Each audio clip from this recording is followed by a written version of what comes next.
Alright, so my before reading strategy is called front loading with images. And I'm going to tell you a little bit about it before I show you my example. So, why we would use it. So, teachers are in constant competition with visual aids like TV shows or movies, comic books, stuff like that. And we need to find images for readers that are interesting. A big thing that I noticed about this was that any text is either too hard, too easy, or boring for all students. And then with images instead of actual text, it gives kids with IEPs and ELLs an even playing field. And that because everyone can view and study and draw inferences from images. Also, there's a Common Core state standard that actually matches this, and it's integrate and evaluate content presented in diverse medias and formats, including visually and qualitative as well as in words. So, I feel like we need to meet that standard as well. So, how does it work? First, you find your article, and then you need to create a 6 to 12 image slideshow. These pictures should be the most dramatic, puzzling, and surprising choices because it's going to intrigue the students. You can use like a PowerPoint or Keynote or Google Slides or whatever you use. So you have 6 to 12 regular pictures, and then you have an anchor image for closer study, and I'll show you what that looks like later. You're not supposed to have any captions or anything with the images. And then when you pop the images onto the screen, you won't be narrating or lecturing in any way, shape, or form. You're literally, the book says to say this: later today we are going to start reading about a new topic, but before we jump into that text, I want to show you some images that will help you understand it better. While I show you these slides one at a time, I will pause for you to think and talk about them. Instead of talking to a partner, you're going to just talk back to the screen out loud about what you are seeing. You'll get used to it, okay? Somebody get the lights. So while the images are going, they're going to talk about what they're seeing or thinking, what it means, how the slides all fit together. If you want, you can have the kids like jot down like a word or phrase on their notebook just so they can remember what they saw. A lot of high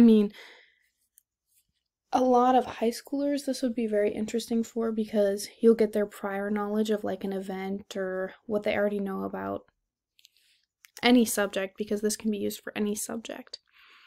So yeah, they do that with the 6 to the 12 images. And then you have the anchor text, and you close read with the anchor text. So you have an image that is very detailed, and you divide it into 4 quadrants, and you just show each quadrant at one time. And then after they see I guess it can be 3 or 4 quadrants of it, then you show them the whole picture. This just gets them looking really deeply into the image. They can write down stuff for that as well.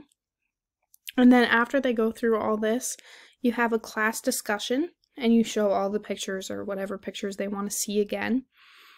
And then you ask the students to predict what the upcoming reading will be about, and then you list or chart those predictions, so then after or while you're reading, you can go back to it to see if you were right about your prediction. So I'm going to show you an example. So for this one, I did the anchor image first. You can do it either the 6 to 12 images first or the anchor image first. You can literally just do it however you want. So the students would see this, and they could be like, oh, I see a bunch of people clapping. It's an audience of some sort. People are taking pictures. And they could be questioning like, oh, what are they watching? Obviously you can see water, but you can't really tell what else is there.